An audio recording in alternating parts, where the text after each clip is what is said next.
reverse enlightenment.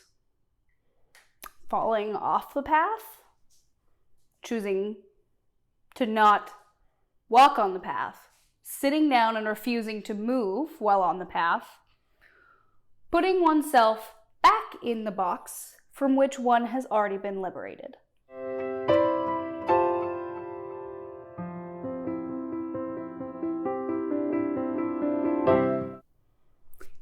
It doesn't get any more straightforward than that, I'm sorry. Hey everybody, welcome back. My name is Amy. I am a witch, a spiritual guide, and an energy healer. If you're new here, and if you're not new here, you already knew that. Thanks for coming back.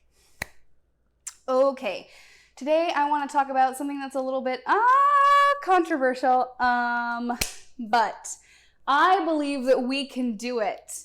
I think that we can do it, and I think we can get through it without fighting. Are you ready? Okay. First, before I get started, I just want to remind you, if you find this video resonates with you, please give it a like. It really does help me out a lot, and it helps me know if you like it or not. And if you haven't subscribed already, please do that. Go ahead and hit that little bell icon so you get notifications when I post new videos. And if you really love it, share this video with somebody else that you think might also find it useful. Now that we got the mandatories out of the way, what do I mean when I say reverse enlightenment? Okay, first you need a little background.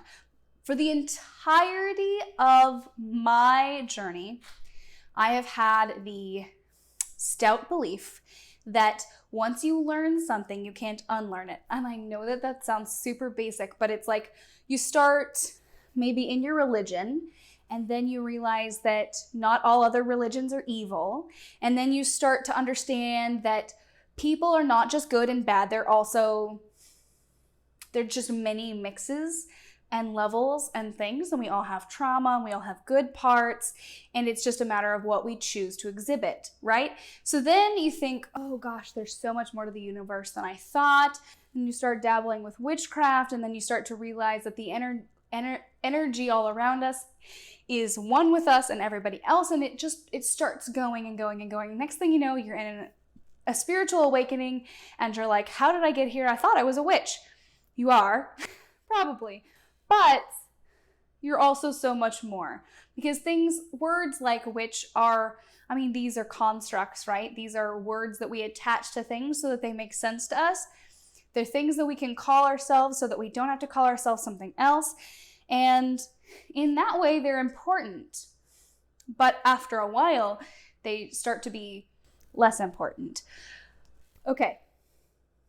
So what happens when someone heads on down that path of enlightenment and then they decide, that's wrong, I've come too far, there's no meaning out here, it's only darkness, I'm too far from God now, and they need to get back to their roots. Now, I am not in any way against religion in any form. I'm not bashing religion in any way, and I want you to know that. I think that all forms of spirituality are important and should be accepted and learned from and understood and practiced. Maybe not by everybody, but you know what I mean. So, what do I mean? Well, if you start at religion and then you keep building on that foundation, sure, you still have a lot of your same core beliefs, or maybe you don't. But the point is, you start here and then you build on it, you build on it, you build on it. What causes a person to build so far and then decide that what they're doing, the power that they have and the energy that they're putting out and everything that they're feeling and learning from the cosmic expanse that is the universe is suddenly wrong or bad, and they need to climb back in the box that they climbed out of to begin with, that is packaged very nicely like the religion that they belong to, and go back to all of the same practices that they had before. I don't know. I don't know what causes this. I don't know. I've been puzzling over it for all day. Nay, for ages, for years maybe, I've been puzzling over this for a long time, because I have always thought that when I learn something, that meant I'd taken a step.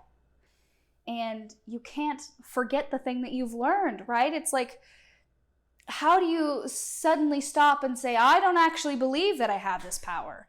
I don't actually believe that the universe is infinite and important and that we're all connected. I don't actually believe that I can make things move, even though you've experienced it. How do you wipe your memory of these experiences? I don't know. I do understand the need to have some grounding, and a lot of people use their religion for that, and it's very important, and spiritual beliefs are very important, and there are gods that I believe in and that I pay homage to as well. I guess what I'm getting at is, guys, when you're following somebody, say they're on YouTube or you're listening to their blogs, or maybe they're a spiritual teacher, a guide or something, and it looks like they've done a complete 180 and they're no longer on the path, and you're wondering, like, this person was a guide, this person was a teacher, this is somebody you looked up to, and now you're like, why are they telling me that, the law of attraction is evil, that it doesn't work right, that it leads to emptiness? Why are they telling me that everything that I've learned and the meditations I've been doing and all of the practice that I've really been putting in, the work, spiritual work, healing work, how is that wrong? Okay, I want you to, and even with my videos, and especially with my videos, I want you to always, every time you learn something, every time you hear something, every time you watch something, do a gut check. If somebody that you really trust says something that you don't believe resonates with you, it doesn't have to. You make your own decisions, you follow your own path, you make your own choices. Keep doing that. Own your own power. And if you decide, yeah, I want to get back to my roots, this isn't for me or whatever, then that is your choice and you can make that decision on your own. But blindly following a spiritual teacher of any kind, I'm not saying that you guys would do that. I really don't think that you would. Or else you wouldn't be here, because, like, I'm not that, I'm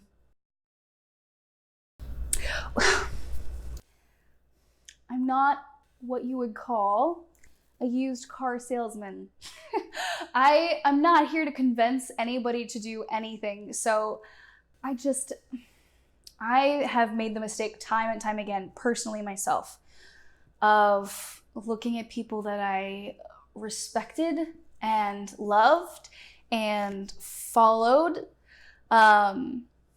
with my trust. Trustingly, I followed these people. And then they would make a decision or they'd say something that didn't sit well, but because of the source, I didn't challenge it. Or I didn't challenge it directly, or I didn't challenge it right away, not fast enough, not soon enough, before it had done damage to my life and my beliefs. And there are all sorts of doubts and things, guys, that I've got a lot of shadow work to do myself, right? I'm obviously not perfect. I'm not perfect. None of us are. That's the point. We have to make our own decisions and our own choices. So this is what I want your homework to be. This is what I always want you to come back to. Always check with your intuition. Always do a gut check. Always ask your higher self, how do I feel about this?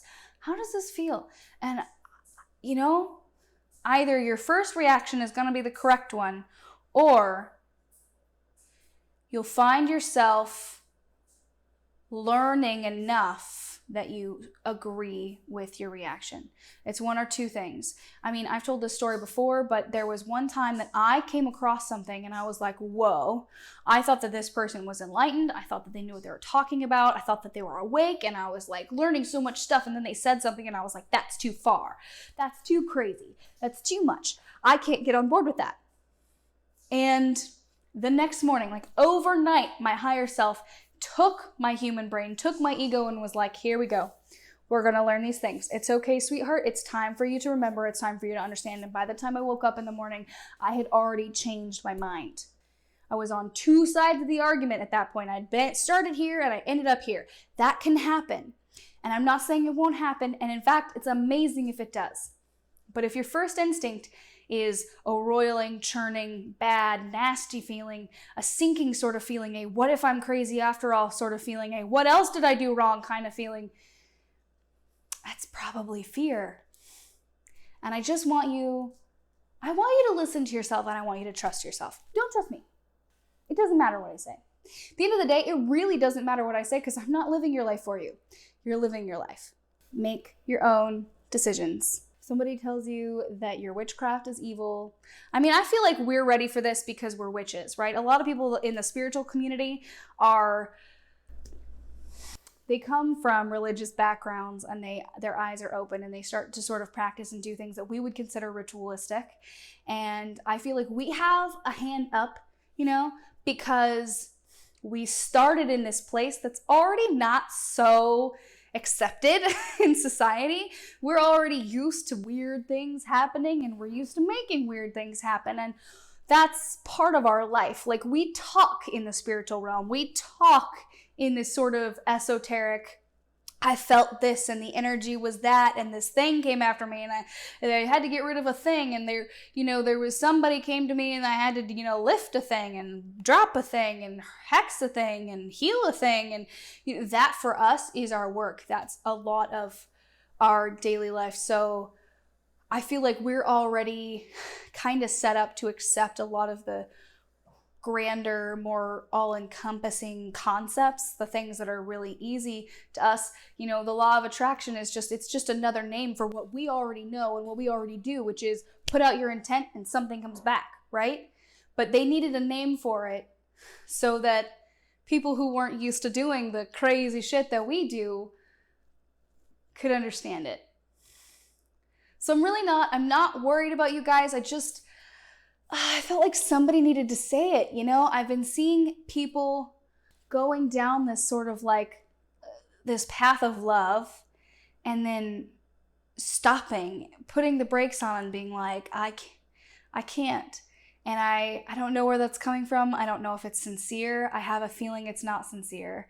I have a feeling that it's planted for some reason, and I don't like that. But I trust that you will trust yourself, and you'll make the right decisions for yourself, not for me or what I might approve of or what we might agree on or whatever. It doesn't matter if we agree, right? We're here to support each other. So I hope that this video comes across as supportive, because that is all I meant for it to be. I love you guys. I'm not even going to give you a spiel. I hope you have an amazing night. Blessed, blessed, blessed be. And I will see you soon.